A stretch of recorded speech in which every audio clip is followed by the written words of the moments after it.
Welcome to What God Can Do Ministries. What I want to deal with today is the same as I dealt with on Thursday night when a few people didn't turn up, and so I need to repeat it. The thing is, in James chapter 3,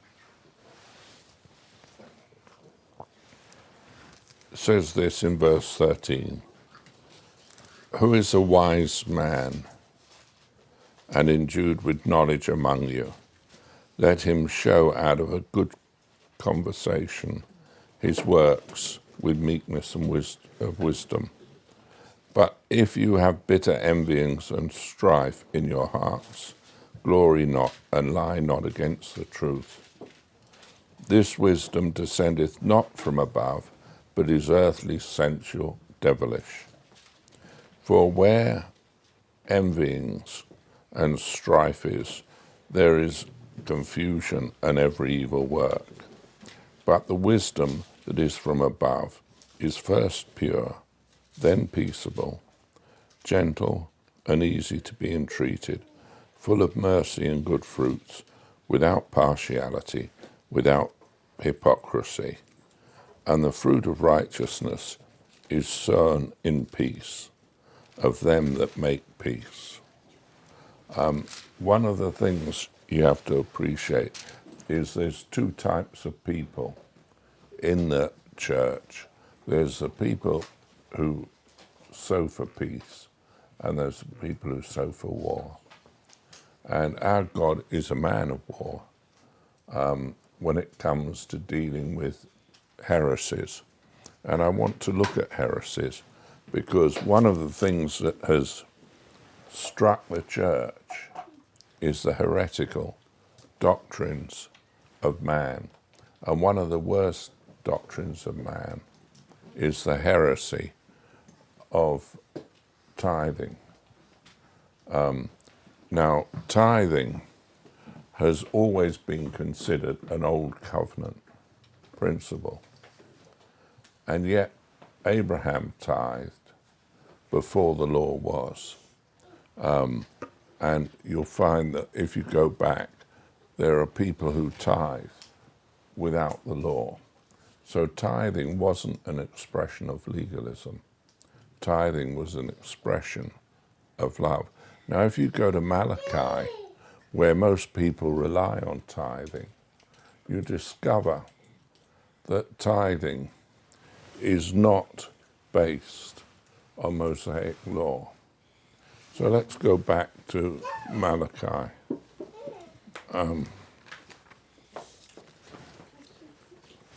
Because I find that many people get hung up on simple things and don't realize how caught out they are.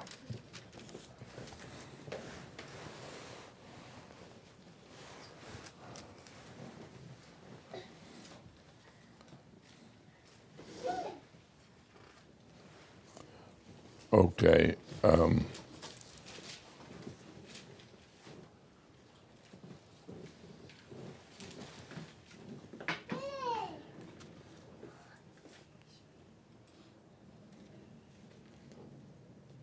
So we look at back in Malachi.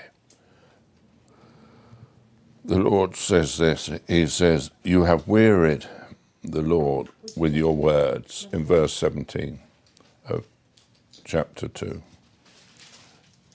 You say, "Wherein have we wearied him?" When you say, "Everyone that doeth evil is good in the sight of the Lord, and he delighteth in them." Or, "Where is the God of judgment? Behold, I will send my messenger, and he shall prepare the way before me. And the Lord whom you seek shall suddenly come to his temple, even the messenger of the covenant, whom ye delight in. Behold, he shall come, saith the Lord of hosts. But who may abide the day of his coming? And who shall stand when he appeareth? For he is like a refiner's fire, and like full of soap.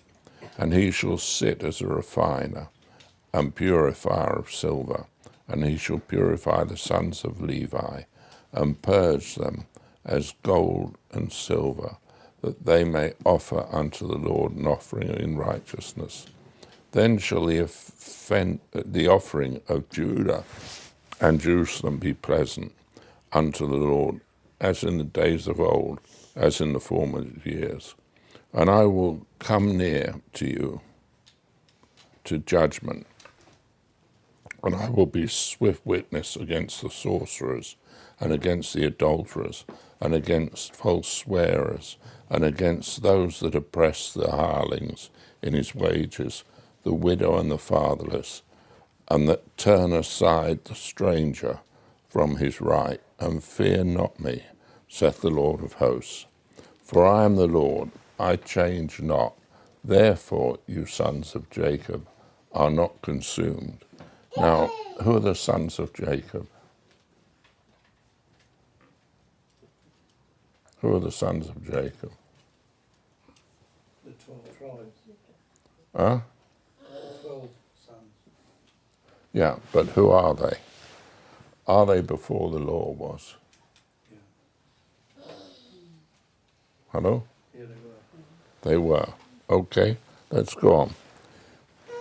Even from the days of your fathers you've gone away from mine ordinances, and have not kept them. Return unto me, and I will return unto you, saith the Lord of hosts. But you said, wherein shall we return? Will a man rob God? Yet you have robbed me. But you say, wherein have we robbed thee? In tithes and offerings. You are cursed with a curse, for you have robbed me, saith this whole nation.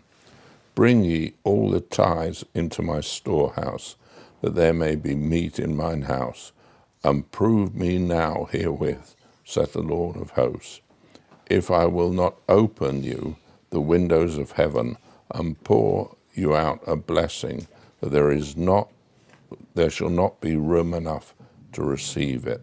And I will rebuke the devourer for your sakes, and he shall not destroy the fruit of your ground, neither shall your vine cast her fruit before the time in the field, saith the Lord of hosts. And all nations shall call you blessed, for you shall be a delightsome land, saith the Lord of hosts.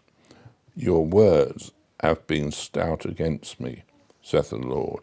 Yet you say, what have we spoken so much against thee? You have said, it is vain to serve God. And what profit is it that we have kept his ordinance, and that we have walked mournfully before the Lord of hosts? And now we call the proud happy, yea, they that work wickedness are set up, yea, they that tempt God are even delivered. Then they that feared the Lord spake often one to another, and the Lord hearkened and heard it, and a book of remembrance was written before him for them that feared the Lord, and that thought upon his name. And they shall be mine, saith the Lord of hosts, in the day when I make up my jewels, and I will spare them as a man spareth his own son that serveth him. Then shall you return and discern between the righteous and the wicked, between him that serveth God and him that serveth him not. For behold, the day cometh, saith that shall burn as an oven, and all the proud, yea, and all that do wickedly, shall be stubble. And the day of that cometh, that shall burn them up, saith the Lord of hosts, that it shall leave them neither root nor branch. But unto you that fear my name shall the Son of Righteousness arise with healing in his wings, and shall go forth and grow up as calves of the stall. And you shall tread down the wicked, for they shall be as ashes under your soles of your feet in the day that I shall do this, saith the Lord of hosts. Remember ye the laws of Moses my servant, which I commanded unto him in Horeb, for all Israel, with the statutes and judgments. Behold, I will send you Elijah the prophet before the coming of the great and dreadful day of the Lord. And he shall turn the heart of the fathers to the children, and the heart of the children to their fathers, lest I come and smite the earth with a curse. Now God's saying, I'm not going to curse it. But you'll notice, if you look, you'll notice that it's all talking of the children of Jacob. It's talking to the children. And that was before the law was. And if you go back in Malachi,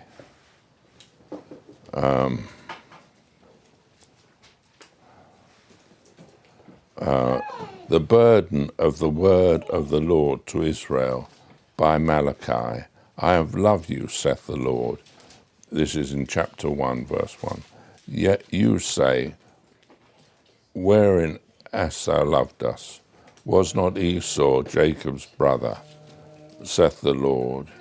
Yet I loved Jacob, and I hated Esau, and laid his mountains and his heritage waste for the dragons of the wilderness.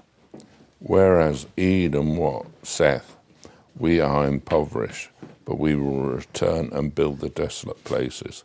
Thus saith the Lord of hosts, they shall build, but I will throw down, and they shall call them the border of wickedness, and the people against whom the Lord hath indignation forever. Who are they talking of? Esau's descendants. Esau's descendants. So there was Jacob and Esau, and God was making it very plain. So when you look at this book, we're talking about the children of God. Now there's different covenants, and one of the big mistakes made is when you look at the covenant of Abraham, it's the everlasting covenant. When you look at the covenant of Christ and the covenant that he made, it's the new covenant. Now, the new covenant is superseded by the everlasting covenant.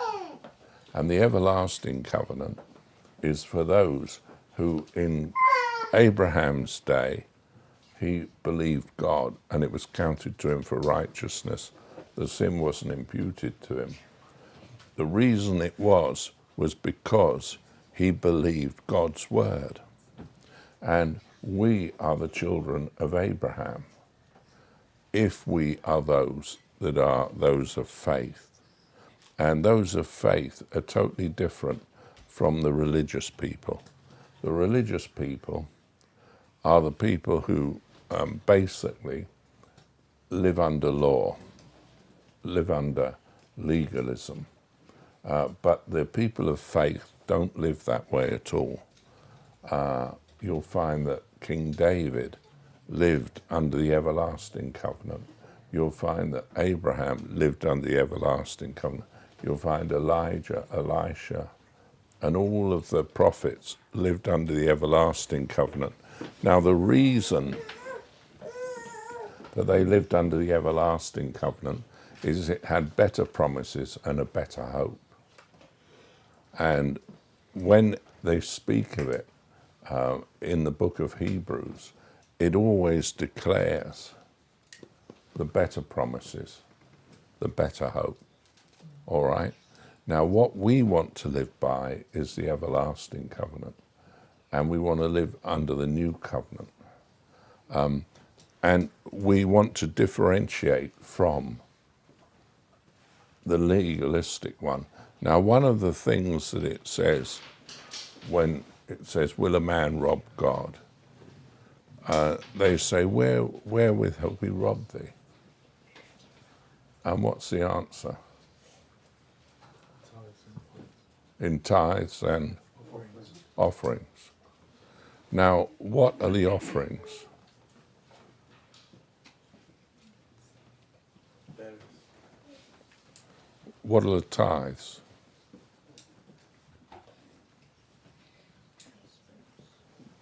What are the offerings? Over and above the tithes. Hmm? Over and above the tithes.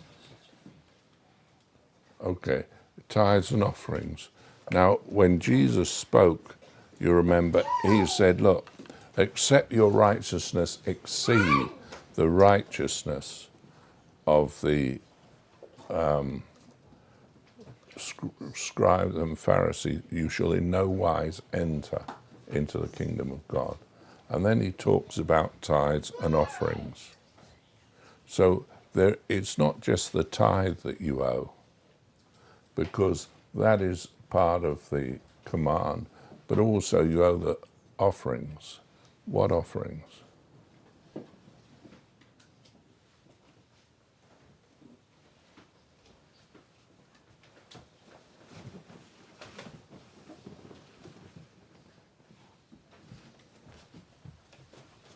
Well, think of it.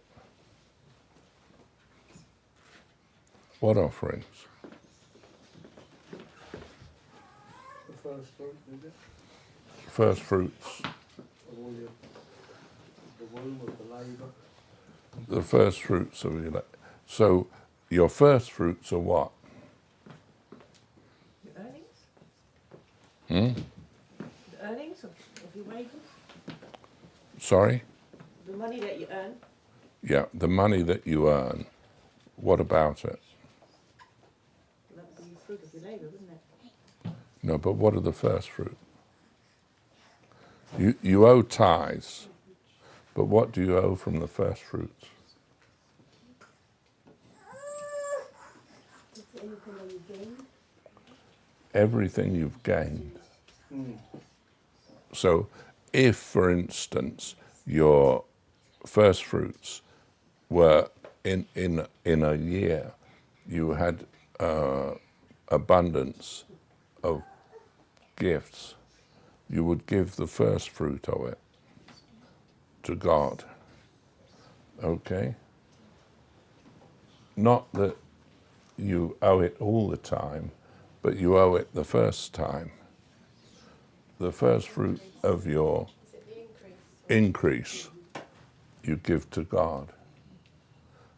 The tithes, the mints, and everything else you give to God, the first fruit. That means the increase that you have that comes to you goes to God. What else goes to God?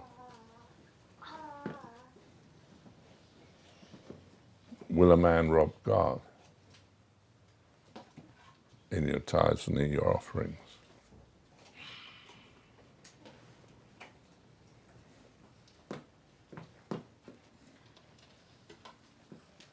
Now this is prior to Law.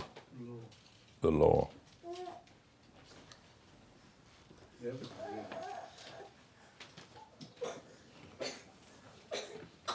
Everything. Everything. That's pretty much everything, isn't it? Well, if it meant everything, then you couldn't live.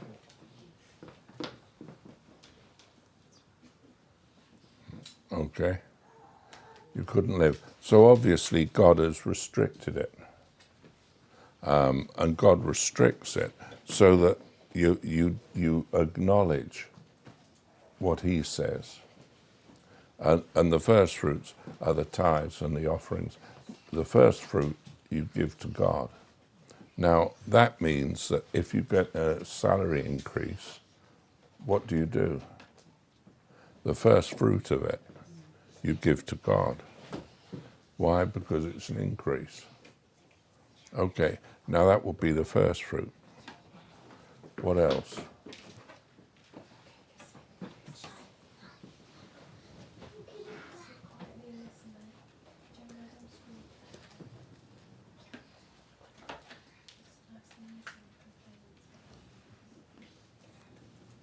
Well, think about it this way. Also, with the increase of your birth, your first son is given to God. That's why it's so important not to believe in infant sprinkling, because you don't believe in infant sprinkling, because the first fruit of your life that belongs to God is God's increase. Where did it come from? God. So everything that God blesses you with, the first fruit of it belongs to Him. Is that plain? Hello? Just explain it more. I don't quite understand that. What does that mean? Practically. The first fruit of it. Yeah. Well, that means that basically you give to God the first fruit of your increase. Yeah, that I get. But when you said your first child. Your first child belongs to God, your male child. Okay. But yeah, go on. Explain it a little bit more. Basically, you give to God.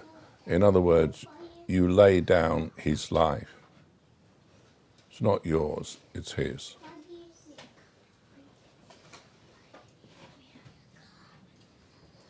For instance, Abraham had a son, Isaac. Now, he had to come to the place where he was prepared to give up Isaac as his son. Now, he believed God could raise him from the dead. Not that you need to go to that extent, but the fact is that you give up your son. The first fruit is given to God. Now, that means that you take your hands off and you leave it to God.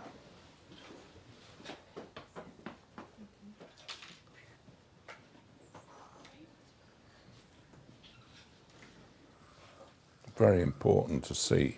Most people don't see that. What they look at is all the things that suit them, and they ignore the things that don't suit them. But to be honest with you, the first fruit of your increase is most important with God. For instance, in a Jewish society, the person with a double portion is always the son, the first fruit. He's given a double portion of the inheritance of his father. It's always given to the first fruit, never given to the second. Always the first. The same with Abraham and Isaac. You always have to look at first fruit and see it. Now, what happens is not that they are given to the ministry necessarily. That doesn't count. What counts is they're given to God and they're left with God. And you help them to obey God.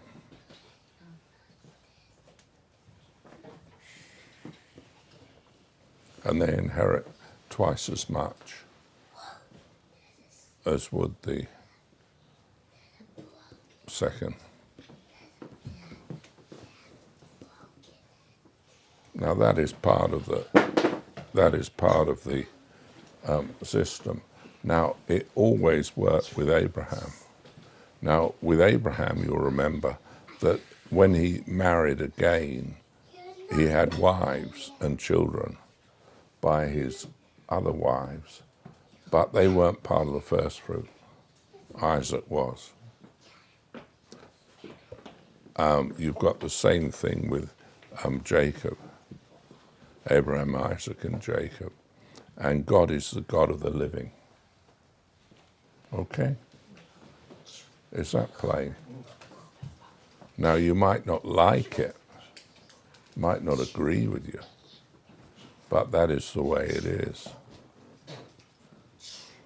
That's why the blessing of God should always be to the first fruit.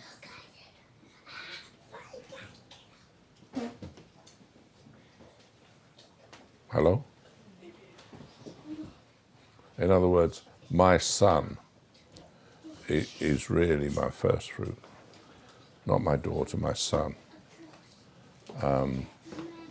Even though my daughter was born first, it was my son that was the first fruit. It was the son that was the one that took over. And it's always been that way. Okay? What else is there that given to God?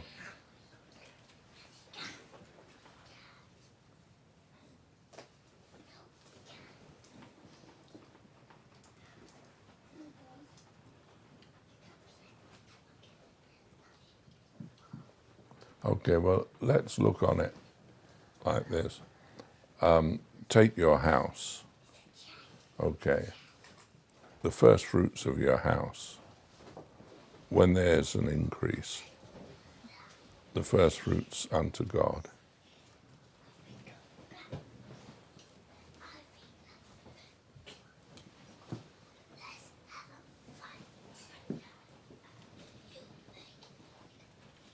So I gave a tenth of my first fruit to God always. So I didn't just give a tenth of my income. I gave a tenth of my wealth, which was the first fruit. The same with everything. My first fruit went to God.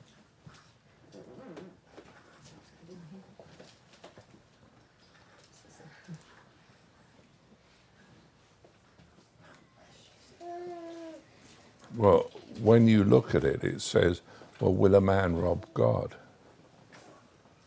Wherewith have we robbed thee? I'm just pointing out what is the biblical stance prior to the law.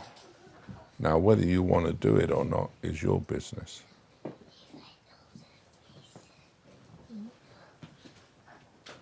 But that is the first fruit.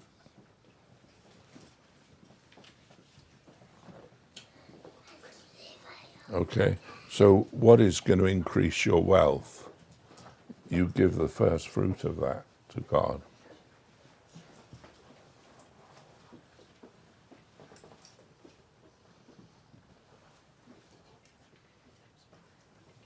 Okay? Clear?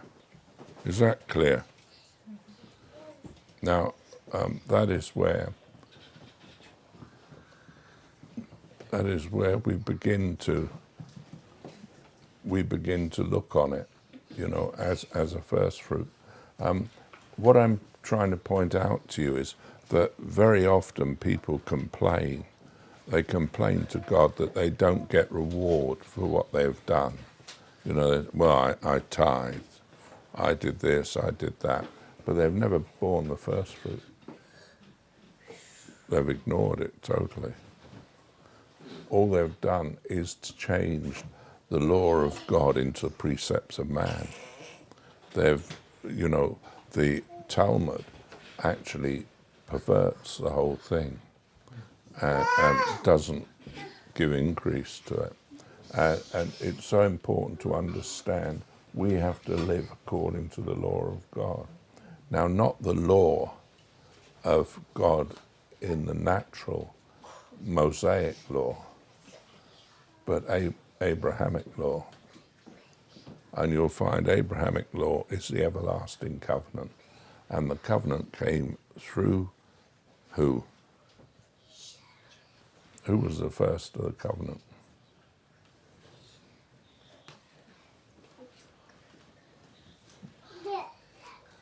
Adam and Eve. Okay, God promised them. And God gave the law of shedding of blood was to Adam and Eve. Because when he gave them the skins of the animals to clothe them, he had to kill the animals. They didn't, somehow make animal skins out of nothing. He created them. And so life became, that's why it was so important for the second generation, Cain and Abel. You'll find that Cain would give the fruit of the land, but would not give the life that's given by blood. And it was the life that was given by blood that was so respected by God, not the land. All right? So you have to understand what happens in the covenants. The shedding of blood, without the shedding of blood, there's no remission of sins. So the sins only remitted by blood, life. Now that life is the life of Christ. He came and shed his blood. Now we have to understand that we're all dependent on his blood. Our dependence is on him. In the same way that Abraham believed that God could raise his son from the dead. He understood that. But what he didn't understand was the one who was the seed of the promise, was Jesus Christ, who was coming years later. He was promised a seed that was going to swamp the earth. He was promised a seed as the sand on the earth shore and the stars in heaven. Now the stars in heaven are totally different from the sand on the seashore. And there are the two types. There's the type of the seed of the bond and the seed of the free. Now the seed of the bond was the sand on the seashore, and the seed of the free was the heavenly ones.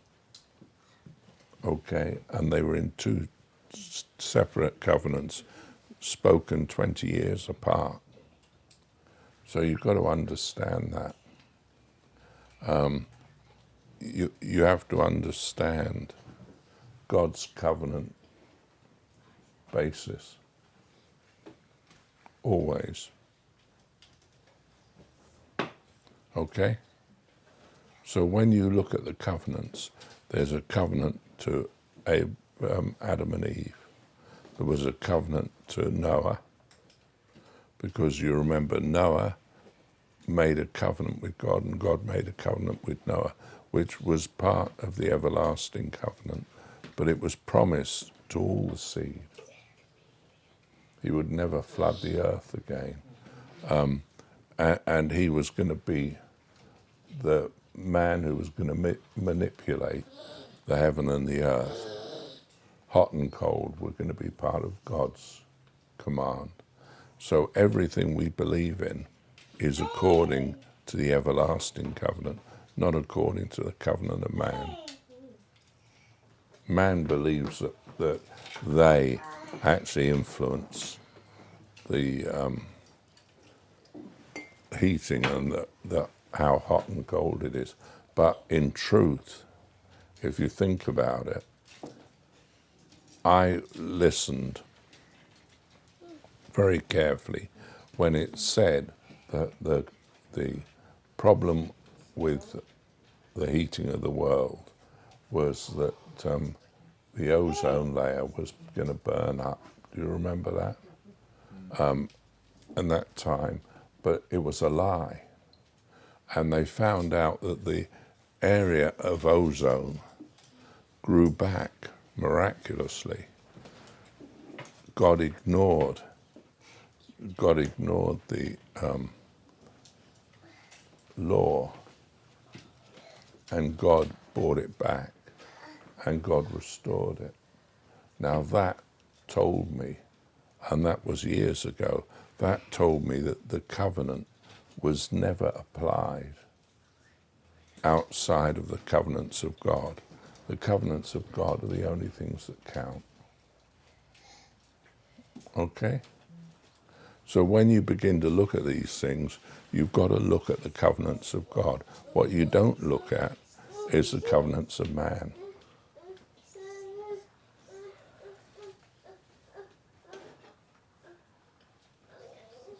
Okay? Is that fair enough? So how many covenants are there? 7. Okay. And the last covenant is the covenant of the new creation, which is number 8. But because it's the last, it's the covenant that will establish everything. New heaven, new earth. And we look for the new heaven and the new earth. We look for the things to come. All the other covenants happen now.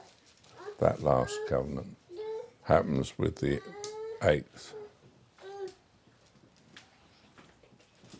Okay? Is that plain? So you've got all the covenants through history. And if you look at them and you study them, they're quite interesting. Can you go through the 8? Yeah? You've got the everlasting covenant. You've got the everlasting covenant. You've got the covenant to Adam and Eve. You've got the covenant to Noah. Got the covenant to Abraham. Twice.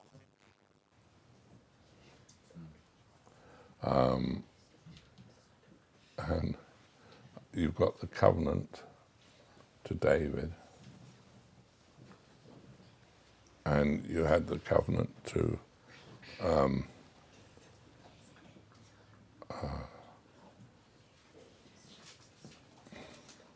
Samson. And you had the covenant to The new covenant. Jesus. you had the covenant to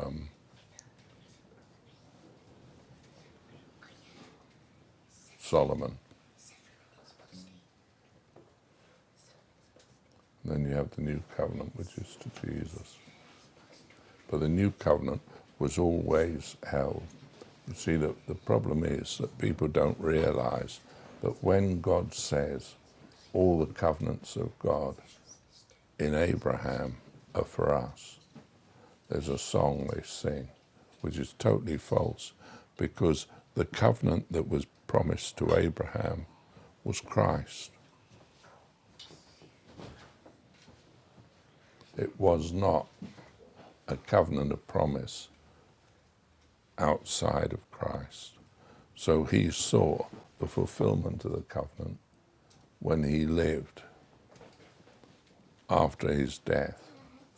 He was the God of the living, as was Abraham, Isaac, and Jacob were the God of the living, as was Moses, as was Enoch. So you have to realize that all those things, all the promises referred to, came through the promise of God to Abraham, through to Christ, and then from Christ to the rest of us. Okay? Is that plain?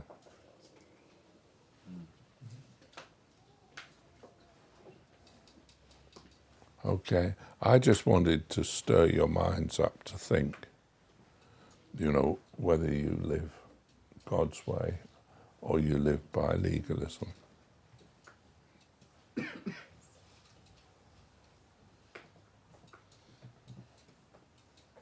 Legalism demands that I keep the law of God. But if I kept the law of God, then I would need to keep the law of the first fruits, wouldn't I? As well as the law, tithing. And as it came through Abraham, Isaac, and Jacob, it was important. Think about this: when King David, when Abraham came and he killed all the children who were the enemies of God, and he brought back, he met Melchizedek and he gave him a tithe. What of? All the increase. All we had. Everything he took off everyone. He gave back the increase of everything. But he also tithed. He knew to tithe. That was before.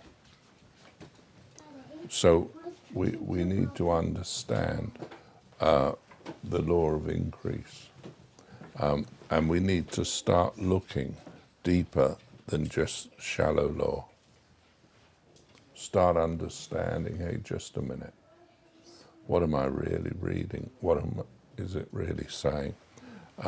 You can live by the simple face of law, or you can live by what it really says.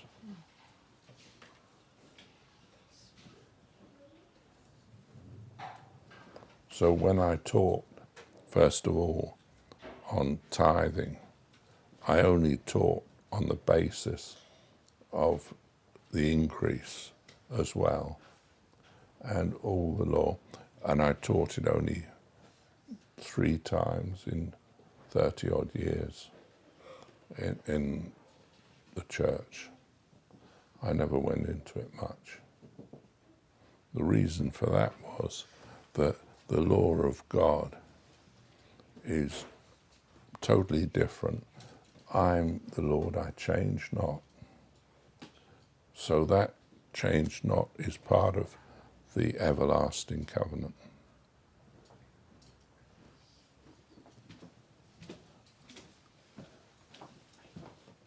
Okay? Is that okay? Okay? Now what you can't do is you can't then try and legalize it, because it doesn't work. What you have to do is you have to be a believer.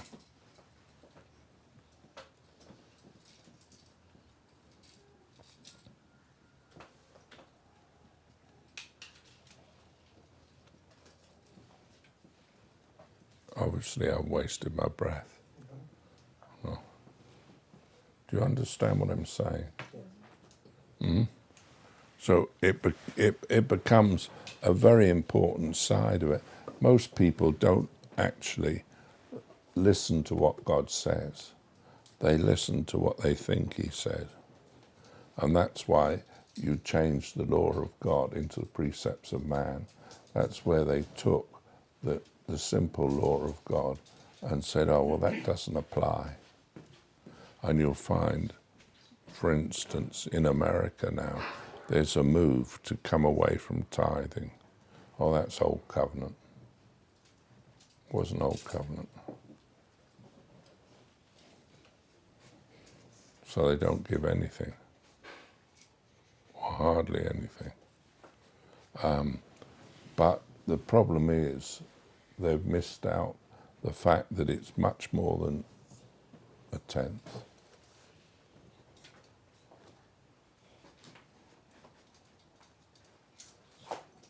Okay?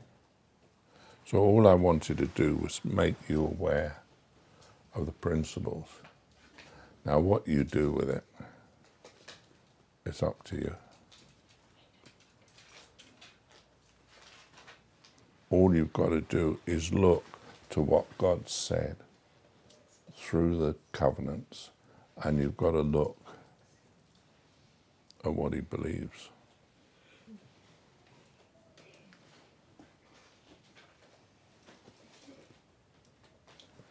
Okay? Any questions?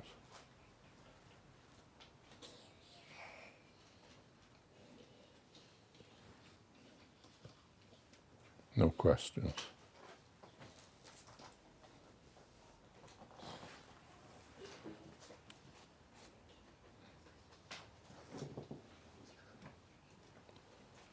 What's wrong with it? What's wrong with it? See, that's one of the things that people aren't prepared to do, is to really listen to God, because God speaks today to us out of the prophetic. He lives and seats at the right hand of God, ever lives to make intercession for us. But he lives, and his word's living. He's speaking a living word today, not a dead word, not a dead letter. And therefore the letter killeth. It's only the spirit that gives life.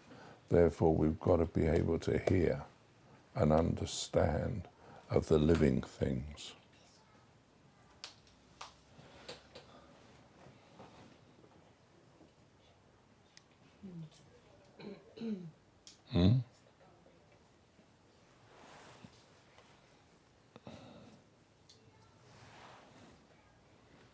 Okay? Now I can go on and speak more about those things, but the thing is that the most important thing is to just understand that the things are hidden.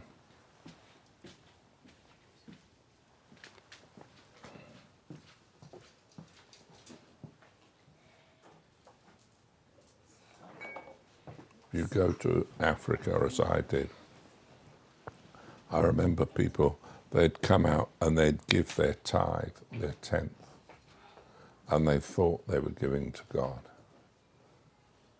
It wasn't.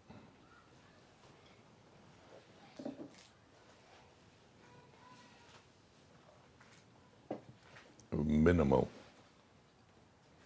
And so you have to look at what God really wants from us.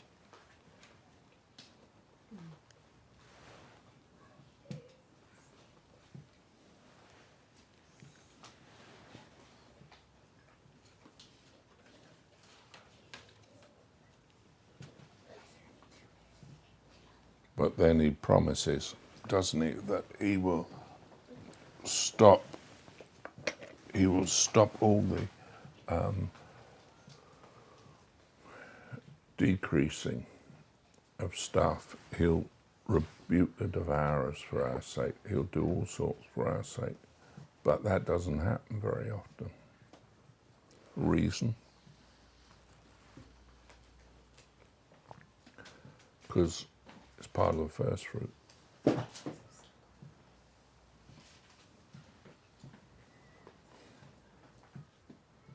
Okay.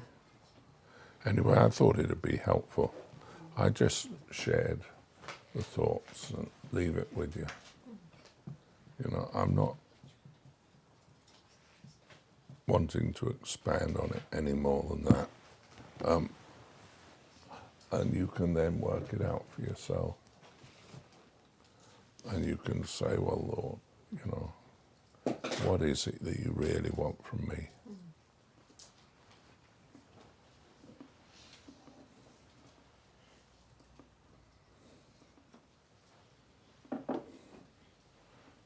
That was one of the things that blessed our church when we began. When we began the church, when we had a visitation of God, and God began to reveal all those things to me. When we left it, it was over. For instance, to build a church cost the first fruit. It never cost the tithe. And when people came with the first fruit, you remember they gave everything to build the church to the children of Israel, you know, to the experts. But it wasn't out of their tithe, ever.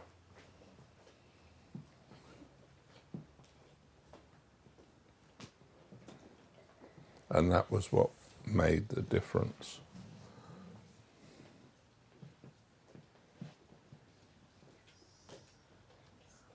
The same thing happened with the Temple of Solomon. It was out of all the increase of the world was given into that building of the temple.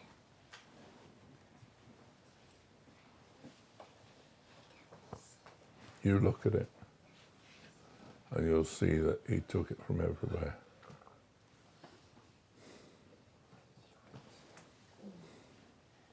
So what we need to do is we need to take heart and believe God.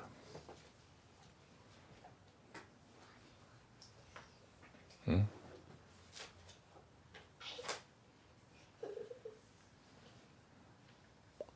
a very simple thing. The simple things are the hardest things to grasp.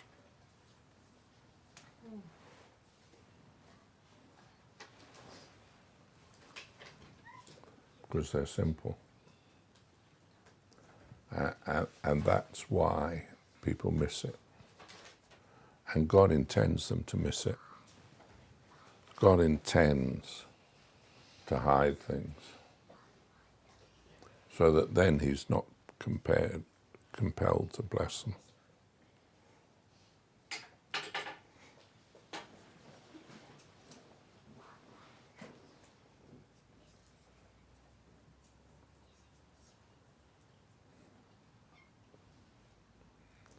Okay? That's why lots of people will give tithes and say, well, Lord, where have you blessed us? Or he'll curse them with a curse.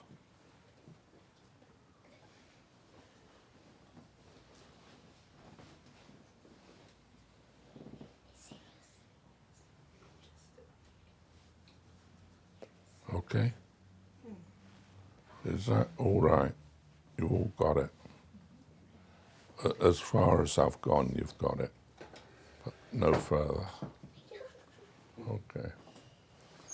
You know, I don't want to lay any stricture upon you because it's not that that's important. The important thing is relationship with God. The important thing is your total commitment to Christ. That's the most important thing, not anything else. But out of that will spring all the good things.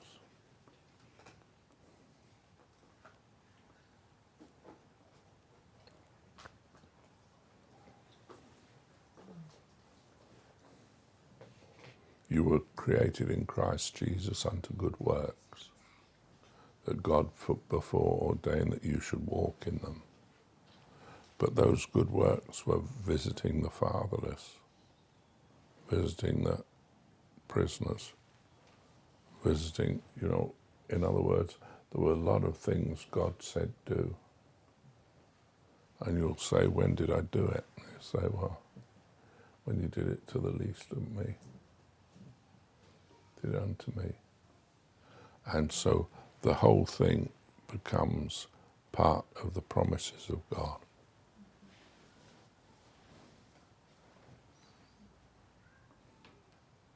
Okay? Mm-hmm.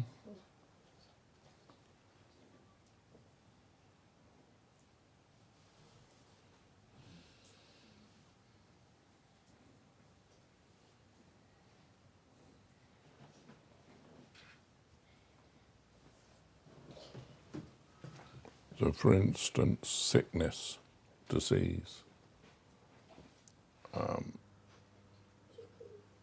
they become part of the things that God deals with.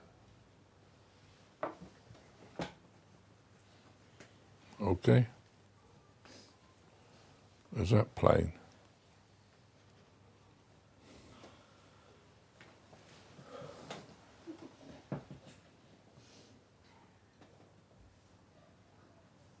Hello, I seem to have talked.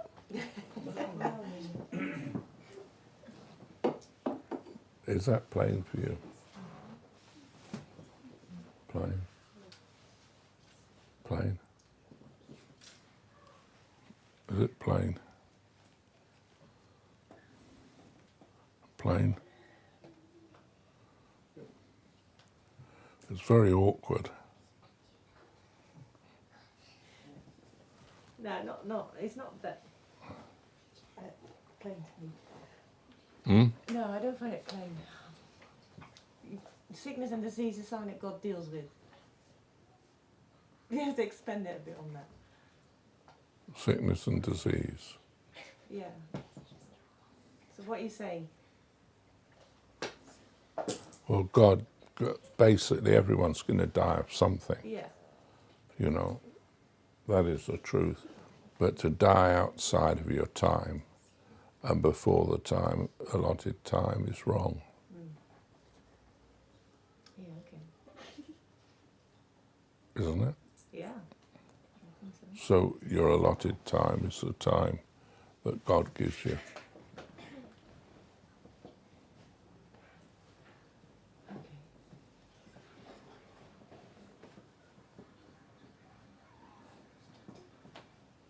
I didn't know you could die outside of your allotted time. Your allotted time is your allotted time, isn't it? It's not possible to die outside of your allotted time, That is wrong. is it? Very much. Leave them. People died outside of their allotted time, Go where Isaac is. and people live beyond their allotted time. Right. You've only got to look at the scriptures and you see who was the king who lived another 10 years. Hezekiah. He died outside of his allotted time. Mm. I think a lot of people do. Like accidents, children die really young. Lots of people Yeah, die outside of their allotted time, I yeah. think so too. I think God intended us to live until we get old. Really? Isn't it? That's right.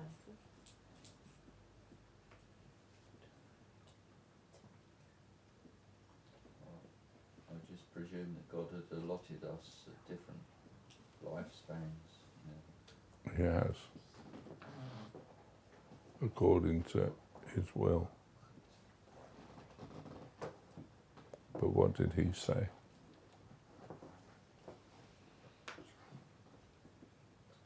Covenant of death, come on. What did he bring it down to?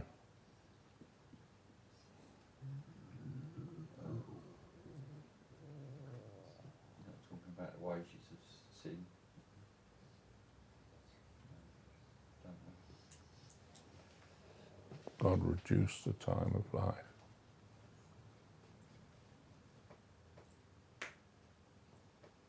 Was that not after the flood? Is that what you're talking about? You reduced the age? Yeah. Yeah. 220 or something? Or not? Huh? Sorry? 10. Oh, 120 was the max, wasn't it? Yeah. Oh, it was 120 years left until the flood Oh, when he announced that, but he said 10. So obviously some people did live beyond 10. I mean, Abraham was 180, and Yeah. others went beyond 70 years. Moses. Yeah, but I'm just saying that when after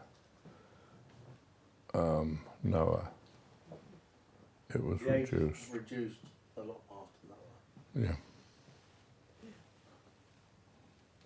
So it's all there. All you have to do is look for it. It is appointed unto man once to die, and you've taught us that that's an appointment we won't miss. Correct. We're going to be late or early for it. No, you won't.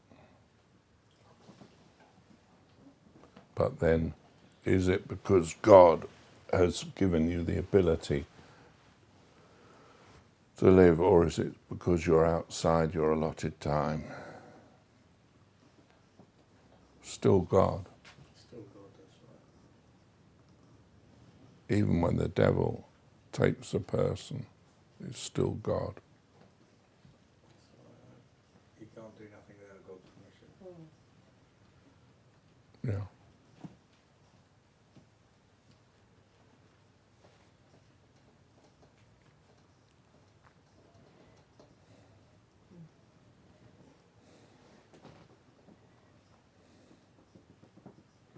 And then we've got to look at the thing of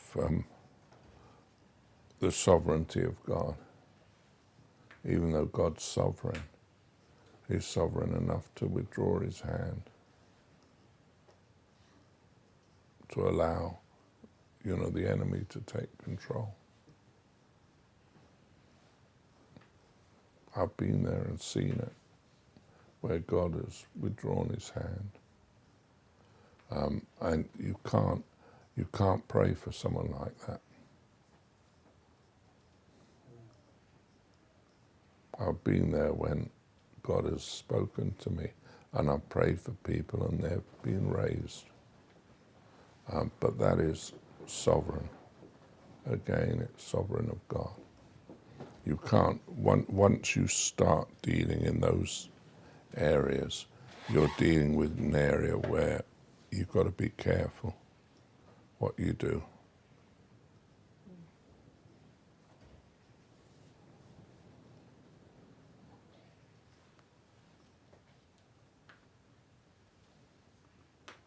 Okay?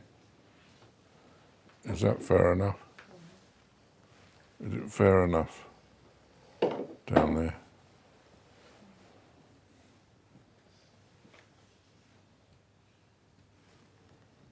And that's the danger. The danger we have in life is trying to make God fit into our pattern. He won't. It's the same thing about the tithes and the offerings. As soon as you ask a question, what does that actually mean then for me to do? As soon as you're thinking like that, I think you're outside of, because people end up looking for some way for God to bless them. It's not going to work.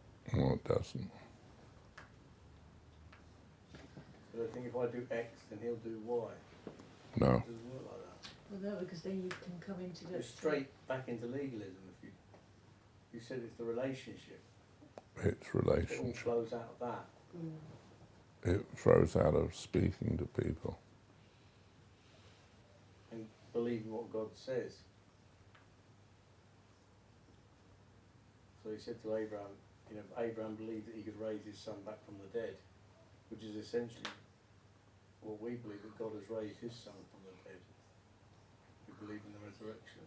We believe He's alive. But He raised people from the dead before. Or before Abraham. Yeah. Well, who was raised from the dead?